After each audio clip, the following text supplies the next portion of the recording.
This is a good friend of mine's MR2. We're gonna put this on the dyno and get some numbers for him. This is a good friend of mine. If you don't know him, this is my friend Chet. We've known each other how long? Long time. Long time. 15 years probably? 15 years. Crazy, right? Look how clean this thing is. Well, he's done an engine swap on this, and it's not an engine swap that I'm used to seeing. Everybody gets these things and stuffs in a K20, and great. K20 is a great motor, but it's not a Toyota motor, and it's kind of cool to see a Toyota with a Toyota motor in it. Tell me a little bit about this engine. Basically, it's a Gen 4 swap out of a Toyota Caldina, which the MR2 guys are going to know a little bit about it. TCS, intercooler pipes, tile blow-off valve. Everything else is for Prime, MR2, and TCS. So. And this is the factory size turbo? Factory turbo right now. Basically trying to get a baseline before we clip the turbo and hopefully make enough power. I'm happy with it. Okay. So we'll put it on the dyno, we'll do 3 runs and basically just monitor the air fuel and we'll see what we're getting, right? Yeah, it's stock turbo. I have a boost controller and you can turn the boost up to 17 pounds. So okay, is it 14, 15 pounds right now? Is it a manual or an electronic boost controller? Manual boost controller. Okay. I haven't hooked it up yet. Okay. So do you want me to put it on the dyno and run it just the way it is? Yeah, I was hoping just to do a stock run. Yeah. Well, stock with downpipe exhaust. It has downpipe exhaust. So basically, you have to do that. Yeah. The cat is in the downpipe. Okay. So you take the cat out, and otherwise it's bone stock Caldina ECU, wire gap. Did the wiring harness, so everything is like factory at this point. You basically just get the wiring harness from Doug. He plugs it together. Simple. Yeah. Really easy. Okay, so we'll do 3 runs just the way it is and report back and let you know what we're getting. We'll put it on video too, but you see how clean this is. I was really jonesing for one of these cars back in the day, and they were bringing ridiculous money. You couldn't buy one. Then it seems like the price has dropped off, and now they're going back up again. It's hard to find a clean one for under 10 grand right now. Yeah, look how clean. Maybe steal one for 7,500. But is this original paint? No, the car's been painted twice. Transmission has been rebuilt twice. The previous owner spent about $15,000 on the car. And it still had a blown head gasket when I bought it. I bought it for $4 grand. It looks pretty straight. The body's in really good shape. Yeah, he wasn't happy with the paint the first time, so the guy sprayed it again for him. But it'll eventually get bigger brakes. That's just on H&R springs and KYBs right now. But yeah, I'll do better coilovers. The first motor I put in it had a blown head gasket, so. This is the second motor I've put in it. Total, the car's had 5 motors. Wow. So you're getting really. We've had a hell of a time with it, but. Yeah, that's part of it though. It makes you appreciate it more when you get it right. Plus, it's good because you know the car now. Oh, now you've worked on it. You knew it really well. Yeah, we know the car now. Yeah. Fantastic. But Burke exhaust. Otherwise, the car's pretty much stock. Or stock setup. Yeah. Should make 250 to the wheels. Okay. So we'll see if it makes. They make anywhere between 245 and 265. Okay, very good. Depending on the dyno. Yeah. So. All right, let me get the keys off you. I'll let you get out of here. And next video you're gonna see is this on the dyno, and we'll see what it does. All right, so we have the MR2 strapped down, and again, even though this is gonna be less than 300 horsepower, I still use 4 straps on the back. I'm a big fan of overkill. Always good to have a redundancy system. And of course we have the chocks in the wheels. Okay, so I'm going to bring the car up to temperature, make sure everything is good before I start doing my runs, and also I can double check all my straps, make sure the car is on the dyno nice and secure, and it's not drifting, it's not doing anything silly. There's our 65-inch TV there, which from this angle looks like a 35-inch TV. Unbelievable how small they get when you put them on the wall. Alright, we're up to temperature. The MR2 is ready to go. So I brought it all the way up to temperature. I'll do a run, let it sit 5 minutes, do another run, then give it like a 15-minute cool down just to give everything a little bit chance. I do have a fan over here that's blowing on the radiator, and then a small one on the side of the intake. There is a vent over here, and then there's one on the other side where I have a fan. So let's give it a shot and see where we're at.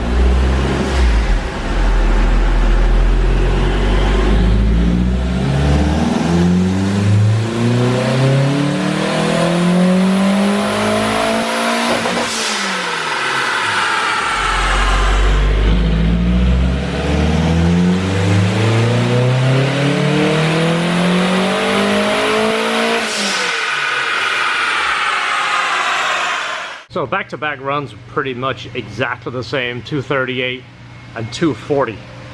I don't know, do you remember what Chet said he thinks this car was going to make? Something tells me it's pretty much on the money. Well, I'll give it about a 15-minute cool down. I'm going to run it again, just see if anything changes, see the RPM difference. Well, I went by the TAC the first time, and it hit rev limiter at 7,000, and the TAC was saying like 64, so it's quite a bit out. So I'll go by the dyno on the next run, but as you see, it's pretty much mimicking the graph. There's no sense in revving it any further. So let's do another run, and I'll do a run from inside the cab this time. You ready?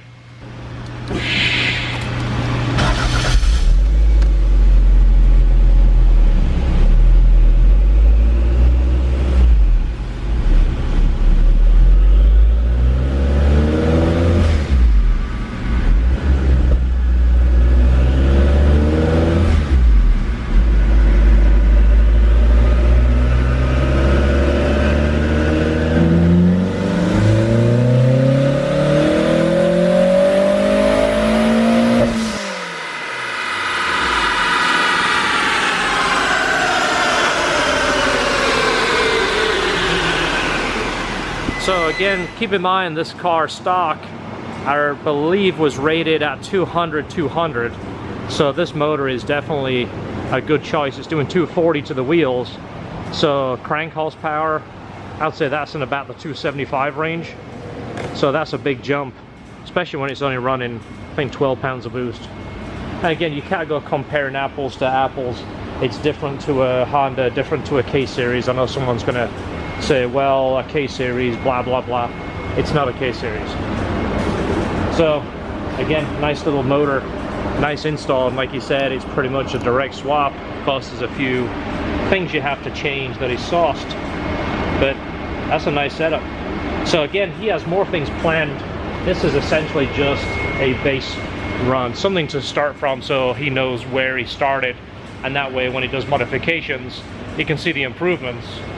Next modification was going to be a boost increase, and he was talking about doing something to the turbo, I think clipping the turbo, which is a common practice to get more airflow out of the turbo without doing too much changing internally and without sacrificing too much. So I think he's going to want to see the car over 300, which I don't think that is going to be an issue at all.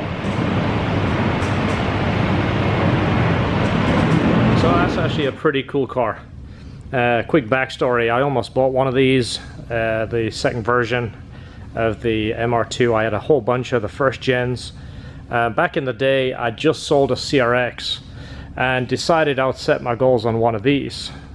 This was going back maybe 2002, 2003, so they were still fairly new and expensive. Well, long story, I'd looked at 4 or 5 of them in the Auto Trader. This was before, you know, you could check on your cell phone. You had to look it up on the ad and call and drive, go look. And I went to go look at a few cars and they were pretty rough. Then I found one that was about $2,000 cheaper than everybody else's. And I put that to the back of my list thinking, well, that will be the roughest one. Well, I went to go look at it and it turned out it was the nicest one. And it was the lowest miles, the cleanest, and it was $2,000 cheaper than everybody else. And of course, you know, you're trying to beat someone up and say, well, what's the best, you know, price you'll take before we do a deal? Meanwhile, in my heart, I'm like, okay, this is it. I'm going to get this one, but if I can get another 500 bucks off, you know, everyone's trying to look for a deal. And funny story, my girlfriend at the time is telling the owner of the car, wow, this is the cleanest one we've seen. This is nice. We've looked at 4 other cars. This is not only the nicest, it's the cheapest car. This thing is so nice, it's beautiful. And there's me trying to beat him up on the price. Now he knows it's the cleanest one in town. He looks through the Auto Trader, finds out, yes, in fact, he's $2 cheaper than everybody else. He doesn't sell me the car. He doesn't even sell me the car when I offer him $1,000 more than what he was asking. He'd already decided, you know, I'm shortchanging myself. I'm gonna take the ad down, relist it, put it up for the more money, and that's exactly what he did. So sometimes the fish gets away. Who knows? Maybe our history might have been different. Maybe I'd have had a shop full of these. But this is a really cool car. Chet was actually telling me, hey, go ahead and drive it. I want you to drive it. He's, again, someone that I know he trusts me, and he knows I'm not going to hurt the car. But 1, I'm busy, and 2, I just hate to drive somebody else's car. This is a beautiful MR2. If I was to drive this and the car pulls out in front of me, I go creaming somebody's car and creaming this car, it puts me in a really awkward situation, and I feel terrible. And of course, if I can avoid that situation, I will. So who's calling me? So I've declined the offer. I'd really like to. Just gut instinct tells me, don't drive anybody else's car. Only drive the cars that you're prepared to fix and replace if need be. So there it is, MR2, good power. I'll call Chet now, he can come and pick it up, and he's going to be on to the next round of mods, I'm sure.